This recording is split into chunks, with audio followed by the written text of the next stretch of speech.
Welcome to the Earning Freedom Mastermind Program and Success After Prison. In fact, I have been reading for the past 30 days, a little bit of about 20 minutes a day. I've been reading this book, Success After Prison, How I Built Assets Worth $1 Million Within 2 Years of Release from 26 Years Inside, and how you can succeed too. My name is Michael Santos. I am with michaelsantos.com and prisonprofessor.com, and I strive to create products and services that will inspire people who are living in struggle, not only inspire them, but actually teach actionable strategies that will help to position them for success, whether they are living in a struggle of being confined or whether they're living in a struggle outside. I am absolutely convinced that if they employ the same strategies that Masterminds taught me, they can overcome that struggle. And so I'm really glad to have come to the end of this particular book, which is Success After Prison, because I just really am hoping to have a dialogue with you and share more content with you. But this book shows, at least I hope you will see, that if you plant the right seeds, you can build a life of success and prosperity and fulfillment and happiness, even if you made some significantly bad decisions as a younger person, even if conditions are keeping you in an environment that you don't want to be in right now. It's never too early, it's never too late to begin sowing seeds for a better outcome. And you can hear about my better outcome as I continue reading the final chapter of this book. It's called Awareness, Chapter 11. So although our growing portfolio of rental properties had become an integral part of our wealth accumulation strategy, I still remained determined to build a digital product business. Just by way of background for those who are tuning in right now, in the previous episode, I was reading about how real estate played a significant, the most important role in my being able to build assets worth $1 million in just over 2 years since I've came back to society. But I was also building this digital product, and that's what I'm talking about here today. So with hopes of finding more institutional buyers for the program, I accepted 12 speaking assignments in the fall of 2015, keeping me in different airports every week. In fact, at the beginning of this program, I spoke about how I was speaking in Sacramento at the Judicial Conference. But before that, I traveled to other areas. I was in various cities between Tacoma and Washington, D.C. to create market awareness for these earning freedom products that I was creating. Now, some of those speaking events provided memorable experiences and opportunities that I hope to leverage in months to come. Earlier, I mentioned that the Washington State Department of Corrections was a client of the Straight A Guide, that I created with my partner, Justin Paperny. And when I made my initial sales call in Washington State, I had an opportunity to build a friendship with Michael Colwell. He's the executive director of the correctional industries. And he introduced me to his colleagues, including Bernie Warner, Dan Pacholke, and Scott Frakes. All of those individuals have led various criminal corrections system. Currently, Dan Pacholke is the director or the secretary in Washington State. Scott Frakes is the secretary in the state of Nebraska. And Bernie Warner is former secretary of the Washington State Department of Corrections, and now he's with a private company. But all of them have become powerful allies, and I hope to persuade them to use the Earning Freedom program in their various prisons, because it's my mission to try and get this message to as many people who are incarcerated as I possibly can. I want to help those individuals see the connection between their adjustment in prison and their prospects for success upon release. In fact, through those connections that I have made, I had more opportunities to go and speak. And I was speaking in Washington State at a correctional summit when I met many representatives from different correctional industries who came from 11 different Western states. They were all going to be in attendance, and I had a booth while I was there. It's a funny story. I wasn't the only one who had a booth there. All these vendors who provided products and services to various correctional systems across the United States were present, and I had a booth there under my brand Prison. I think I had it under, the Earning Freedom brand, because I've got two brands, Prison Professor and Earning Freedom. I had Earning Freedom had a booth there, and when I was there, I saw two other people who had booths. One of them was the Keefe Group, and another was Union Supply. Now, individuals who are in prison will recognize those names because those are the companies that supply commissary. And when I saw that brand, I walked up to the representative of Keefe and I told him, I've been a loyal customer of yours for 25 years. And of course, I was dressed in a suit and tie and didn't look like a prisoner. And the guy shook out his hand and was going to give me his card. And I said, but I'll never buy another one of your products. And then I explained that I had served 26 years in prison, and I told them that I was at the conference to make a presentation, and I invited them to come. And that was part of my strategy of spreading awareness of these programs. And because of that interaction, I was able to fly to St. Louis and meet with leaders of the Keefe Corporation and talk about introducing Earning Freedom and the coursework into prisons across the country through their various digital products devices.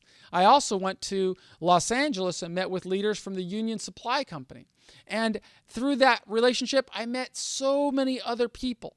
I went and met directors from the New Mexico Department of Corrections, and I flew to New Mexico and met with Secretary Greg Mercantile and spoke with him about the product. So I'm really continuing this pattern that I want you to see. Even though I served 26 years in prison, I came out, and within these first couple of years, I'm meeting all of these leaders from correctional systems across the country. And they are helping me, or at least I hope that they're going to help me, introduce these podcasts, introduce these mastermind courses, introduce these programs that I'm creating on CDs and DVDs and YouTube videos and webinars into prisons across the United States, because I really want to communicate this message. It's a message that I know is missing in prisons across the United States. It's a message that can only come from formerly incarcerated individuals who will share this story about what steps they took to prepare for a life of significance, a life of contribution, a life of relevance, even though they were serving long terms in prison. Now, I think rather than continuing to read, I know that these are the last pages of this book, and I really just want to spend this time talking with you. So I'm putting the manuscript away. If you want to read the manuscript, I know it's probably available in your institution. If you're outside and you'd like a copy of the manuscript so you don't have to listen to all of the previous podcasts, just visit my website at michaelsantos.com or prisonprofessor.com, and a pop-up will show up. Enter your email address, and I'll send you a free digital download instantaneously. It's already set up to be an automatic program so that you can get it instantaneously. And of course, if you want to order a copy, you can order a copy of the soft-covered book from michaelsantos.com, from prisonprofessor.com, from amazon.com. I think it's going to be available everywhere. But right now, I just want to talk to you. If you're living inside of a jail or a prison, I'm really reserving the remainder of this episode just to have a conversation with you. It's my hope that in sharing this story that I have been sharing, you can see the direct relationship between the decisions that I made when I was incarcerated and my ability to create all of these opportunities that have opened for me since I came back to society. As of right now, I'm recording this episode on January the 21st. I started recording this particular series just last Sunday. So it's been Sunday, Monday, Tuesday, Wednesday, and Thursday. So in 5 days, I read this entire book. I recorded the videos. I recorded the audios. I stored it all on the cloud. I haven't released them yet. I probably won't release it for another couple of weeks because I've got more work to do. I've got to write show notes for each episode. I've got to create a graphical image for each episode. I've got to provide links to other services for each episode. Because why? This is the way that I continue to try to resolve what I consider to be the great social injustice of mass incarceration. I spread as much awareness as possible. I sow these seeds, anticipating that results may not come for a year, for 2 years, for 3 years. That was the strategy that I learned from Socrates. That was the strategy that got me through more than a quarter century.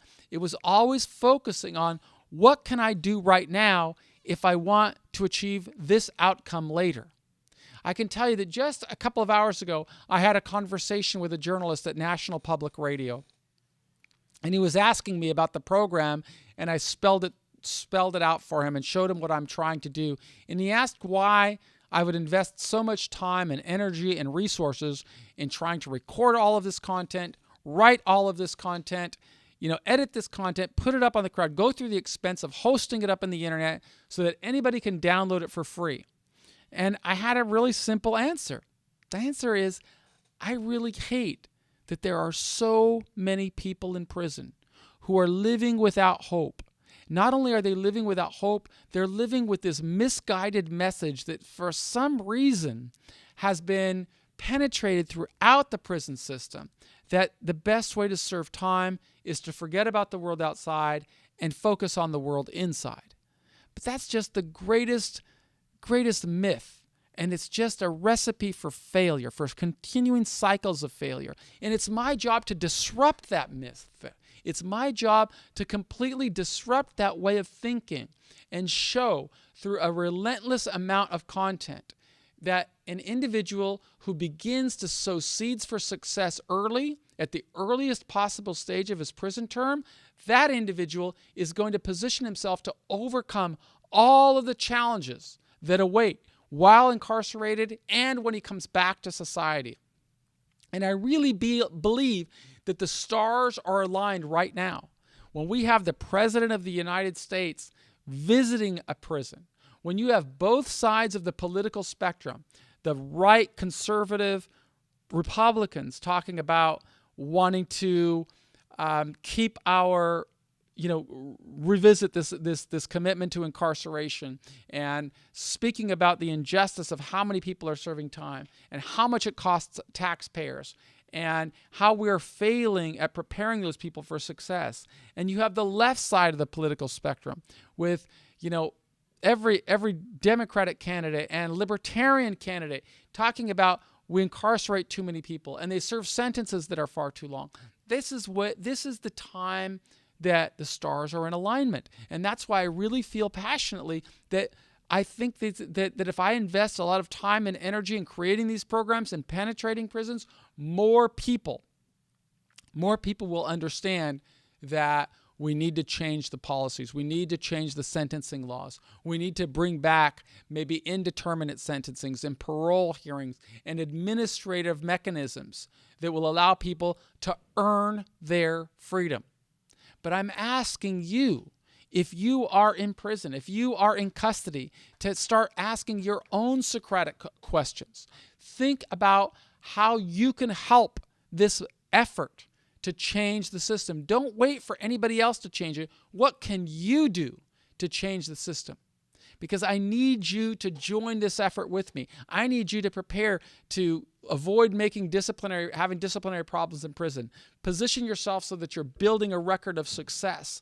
Because if you do that, that helps strengthen my message that there are too many people serving sentences that are far too long, and we need to make these changes. So I'm asking you, join this effort, this earning freedom effort. Start documenting your journey. Start demonstrating that you are capable of living as a law-abiding, contributing citizen, and build that record.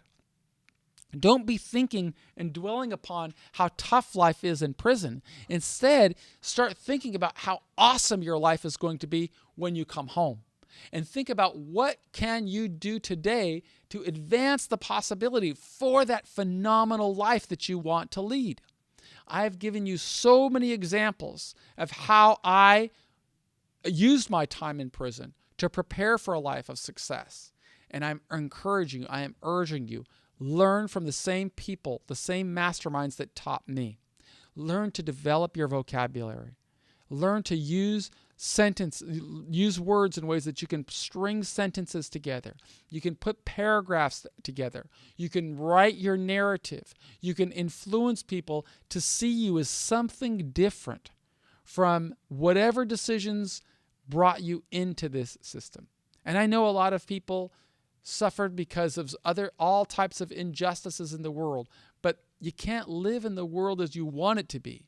You got to live in the world as it exists, and you've got to succeed anyway by your own efforts, by your own willpower, by your own determination, to the extent that you can tap into that drive and you truly say, I want to succeed. It's so much, it becomes so important for you. It becomes so essential to your character, to how you define yourself, is saying, I am the man I am or the woman I am because of the decisions that I am making today. It starts today.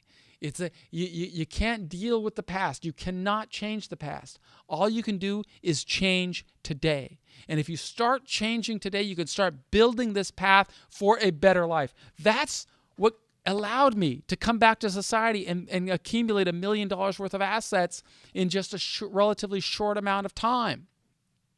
I know that you can do the same thing, but you've got to follow that path. And what was that path? It started off with what Socrates taught me. Don't think about my own problems. Think about the broader society and what role I can have in contributing to that society. Think about avatars. That's what Socrates taught me. I thought about my avatars. Who are they? What would they expect from me? Then I thought about how can I prove worthy of those types of people that I wanted to meet.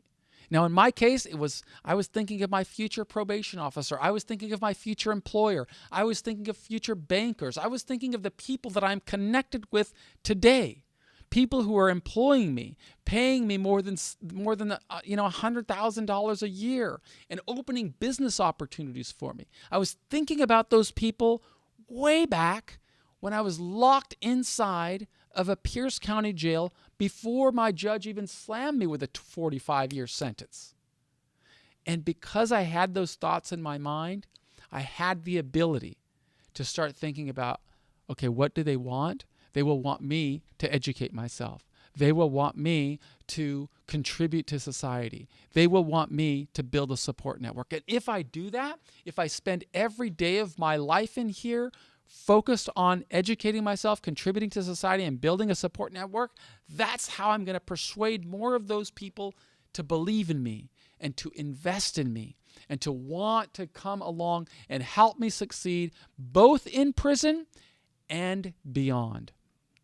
And it's really what I'm urging you to think about today.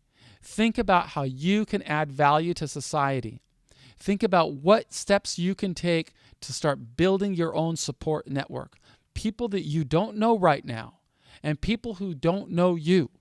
I can tell you, I go into prisons routinely. Several times a year, I go back into prisons across the country. And when I go in there, a lot of the guys think they're giving me an insult when they look at me and they say, oh, that guy never did any time.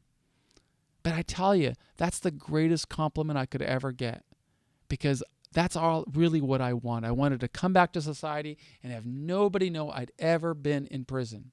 And I really, really want that for you. I want you to be able to come back to society, go into any environment, and have people see you as the valid, valuable, meaningful, purposeful, deliberate, driven human being that you are.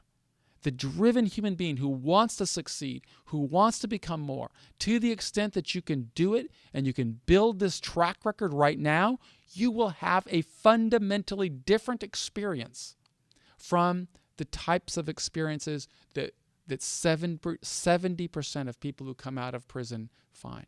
They find that they can't get a job. They find that they can't get credit. And they find that they can't fit in, and it's only a matter of time before they get sucked back in to the prison system. My question for you is, who do you want to be? Do you want to be that individual who comes out successfully, like Tulio Cardozo, like Kenyatta Leal, like Sean Hopwood, like so many other people that I have featured on the Earning Freedom Mastermind courses and those programs?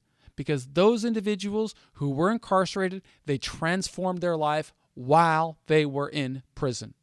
And it was because of their transformation in prison, they found support, they had jobs waiting for them, they were able to get credit, and they were able to build a phenomenal life. And I need you to help me show more people that these principles that we've learned from masterminds can apply to you. And when we can do that, and when you join me, you will give me more ammunition to fight on your behalf for prison reform, for sentence reform, for more job opportunities for the formerly incarcerated people. So I'm asking you, join this effort. Help me help more people in prison come back successfully. That's what the Earning Freedom course is about. That's what Success After Prison is about. That's what our mastermind course is about. That's what I'm about. So if you're interested in joining this movement, stick with the program, learn as much as you can, stay out of trouble in there, and focus on the success that you are going to become.